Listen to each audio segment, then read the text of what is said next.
The interim national government is hereby dissolved. The national and state assemblies are also dissolved. The National Electoral Commission is hereby dissolved. Abacha ruled Nigeria with an iron fist. He was one of the most powerful men in Africa. But on June 8, 1998, his life suddenly came to an end. This is the story of Sani Abacha, from his rise to power to the controversy surrounding his life and the misery surrounding his final hour.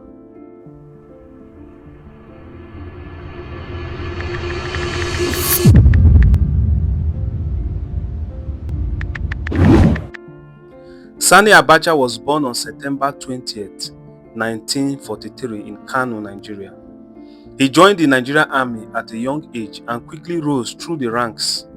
Over the years, he became involved in several military governments and played key roles in different coups. Many saw him as a disciplined and strategic soldier. By the early 1990s, Abacha had become one of the most powerful military officers in Nigeria. In November 1993, Abacha seized power after overthrowing the interim government led by Ernest Shonekan. He became Nigerian head of state. Processions, political meetings, and associations of any type in any part of the country are hereby banned. Any consultative committee, by whatever name called, is hereby proscribed. A provisional ruling council is hereby established. It will comprise the head of state, commander-in-chief of the armed forces of the Federal Republic of Nigeria. Abacha promised stability and progress. However, his government soon faced criticism. Many political opponents were arrested. Some journalists and activists were detained. Human rights organizations accused his government of suppressing opposition. Despite the criticism, some Nigerians remember his era for strong security measures and economic control. His leadership remains one of the most debated periods in Nigerian history.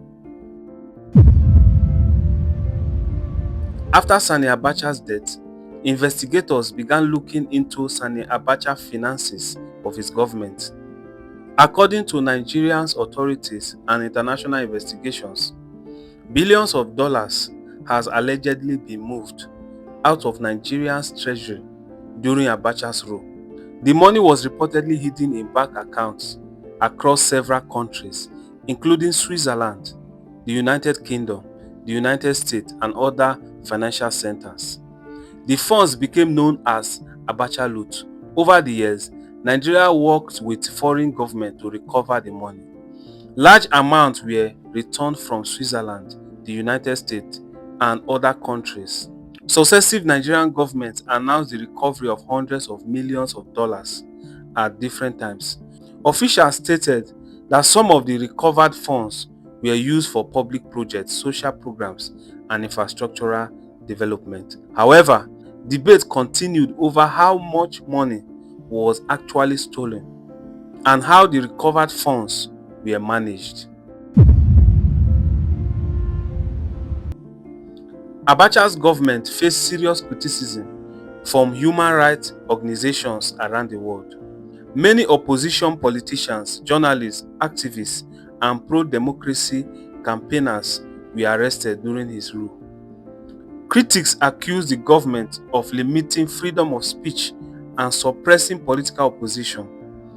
One of the most controversial events occurred in 1995 when environmental activist and writer Ken Saro-Wiwa and 8 other activists were executed after a military tribunal found them guilty in a murder case.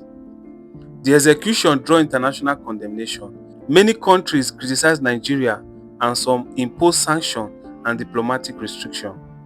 Human rights groups argued that the trial was unfair and politically motivated. The government denied the accusation.